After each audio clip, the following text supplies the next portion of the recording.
Nochebuena. También José subió desde Galilea, de la ciudad de Nazaret, a Judea, a la ciudad de David, llamada Belén, por ser él de la casa y familia de David, para empadronarse con María, su esposa, que estaba encinta. Mientras estaban allí, se cumplieron los días del alumbramiento, y dio a luz a su primogénito.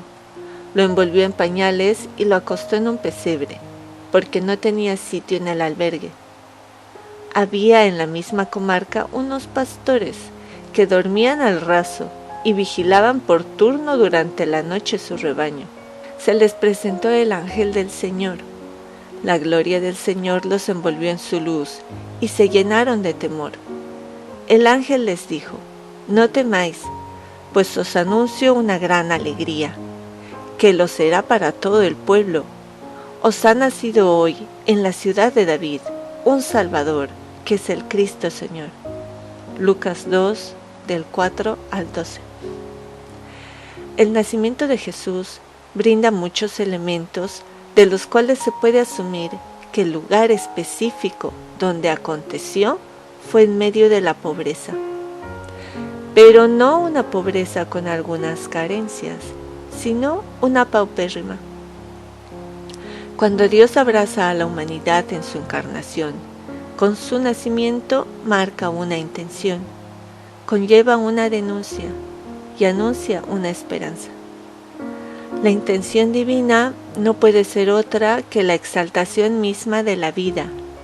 La encarnación del Hijo de Dios pretende restituir al ser humano la dignidad de su existencia, la que muchas veces es sopesada por el valor económico que ostenta o carece.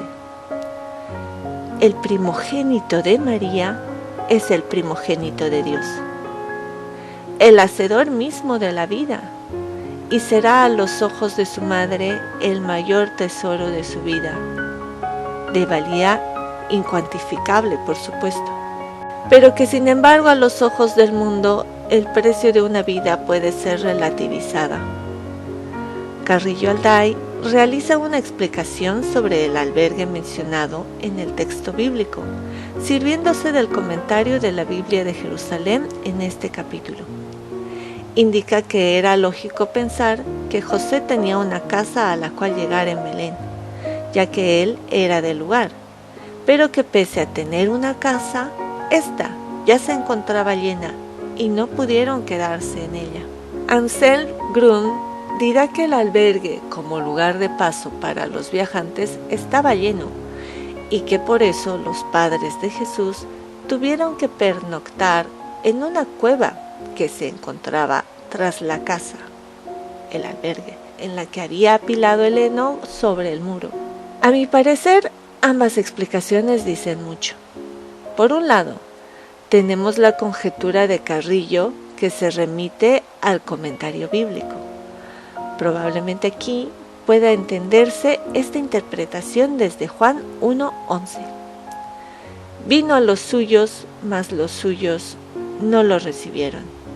No poder quedarse en su propia casa para que su esposa embarazada dé a luz en una cama con atenciones debidas es una tragedia.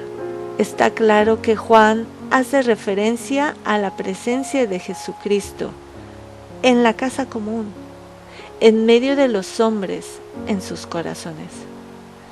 Pero se hace aún más patente este rechazo desde sus primeros comienzos, desde su llegada a este mundo como un bebé, signo de fragilidad, de pequeñez y dependencia en cuanto a cuidados y atenciones.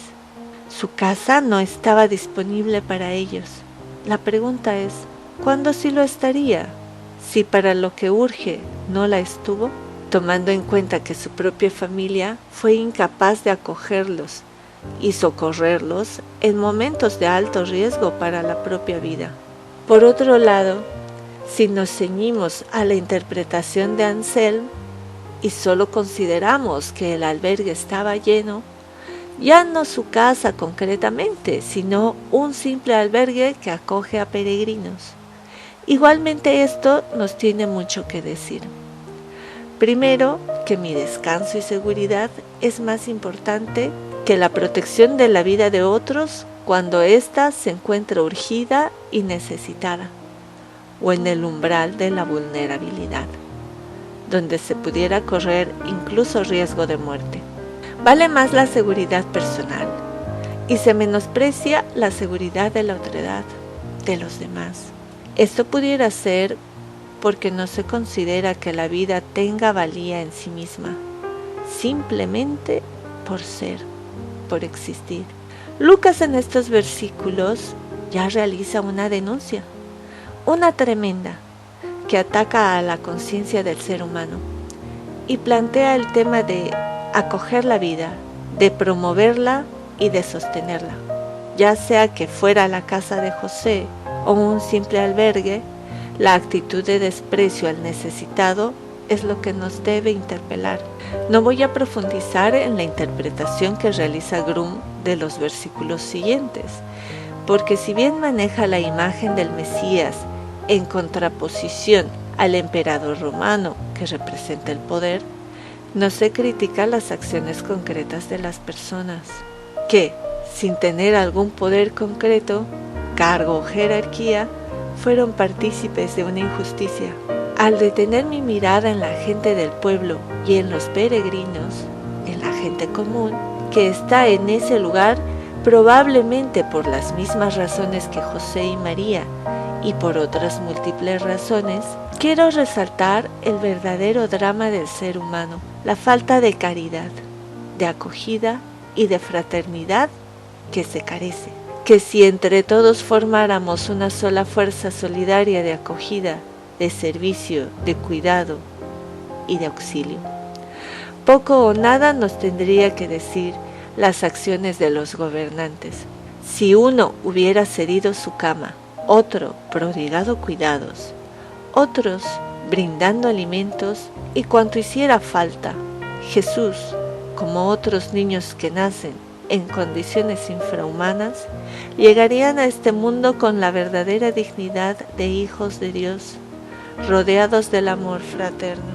Pero Dios, que toca la puerta del albergue y a quien se le negaba el acceso, envió ángeles para anunciar la buena nueva a los pastores, quienes tenían de techo las estrellas. El versículo 11 nos dijo que fueron envueltos por la luz que provenía de la gloria del Señor. Fueron ellos quienes respondieron al llamado con premura. La esperanza de la vida descansa en un corazón solidario, que muchas veces experimenta carencias, o que conoce el dolor de la pobreza y la injusticia. Para los pastores, esta visión y anuncio fue creído sin pensar. En la sencillez de sus vidas acogieron la esperanza del que es la vida y la buscaron hasta encontrarla. Esto me lleva a otro pensamiento.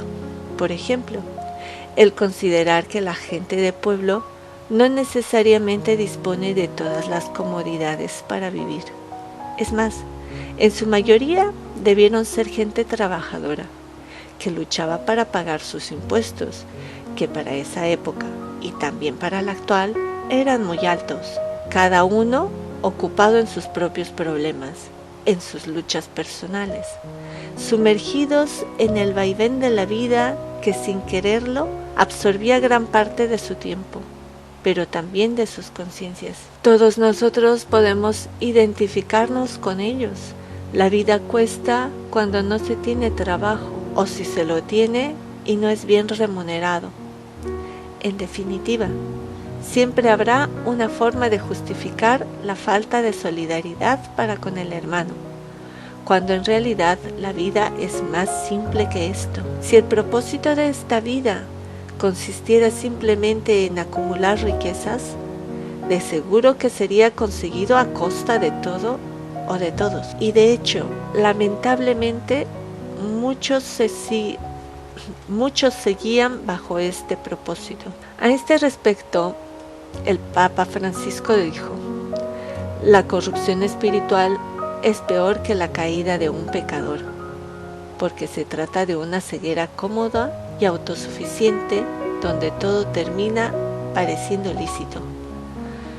Por esta razón se puede decir que aquellos que no acogieron a José y a María en el albergue pensaban que su actuar estaba dentro de lo justo.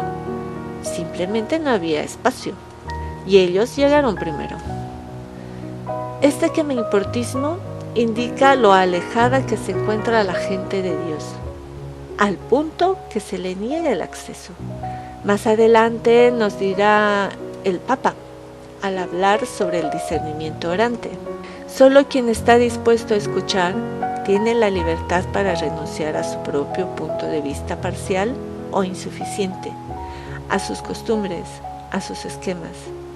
Así está realmente disponible para acoger un llamado que rompe sus seguridades, pero que lo lleva a una vida mejor. Siempre se puede elegir, siempre se puede salir de uno mismo. Esto implica renunciar a pensar que nuestros problemas son más grandes que el de los demás e identificar lo que realmente es importante, la vida en sí misma.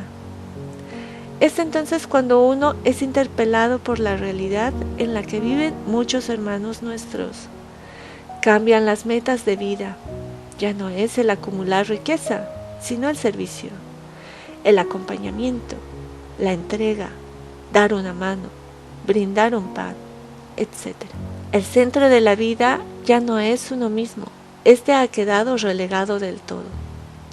Al abrir la puerta a Jesús para que nazca en el corazón y dejarle tomar el centro de nuestra vida, el corazón se ensancha, tanto así que la mirada se vuelca hacia los demás. Esta es la vida mejor a la que hace referencia el Papa Francisco. Pisa la realidad y es concreta, es cercana, porque no se necesita soñar con imposibles. Es en el aquí y en el ahora, con el vecino, con aquel niño mal vestido, con los inmigrantes, con los pobres. Retomando la escritura, se puede inferir en que debemos ser como los pastores, aquellos que despojados de todo escucharon el anuncio de los ángeles y se llenaron de Dios.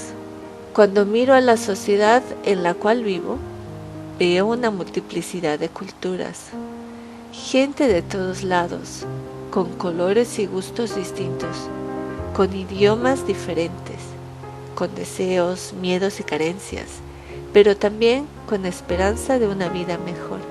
Todos estos peregrinos, llegando a los albergues, que son actualmente las habitaciones que se alquilan en los edificios, ya sea para familias o personas solas, o gente que acoge parientes recién llegados.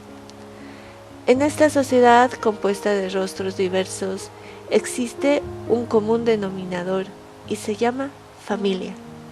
Ya sea que los peregrinos inmigrantes lleguen o no con sus familias, todos tienen una en algún lugar del mundo. Este concepto tan antiguo parece ser que resuena hoy en día. Al menos veo lazos importantes de solidaridad que se ven reforzados bajo este único idioma. Cuando se observa una nueva familia de inmigrantes llegar al barrio, lo primero que se sabe es que vienen también con necesidades, buscando trabajo, buscando amistad y apoyo. Poner el hombro a estos recién llegados es la preocupación de todos aquellos que hemos pasado por lo mismo. Nuestras historias se cruzan unas con otras. Reconocemos nuestra humanidad en el otro, pero sobre todo, encontramos a Dios en nuestros hermanos. El corazón no se ablanda, se ensancha, y aunque no dejan de existir indiferentes como los del albergue de las Escrituras, tampoco dejan de existir los pastores que siempre acuden al encuentro, aquellos que se dejan transformar el corazón por aquel que es la vida misma, Jesús, nuestro Salvador.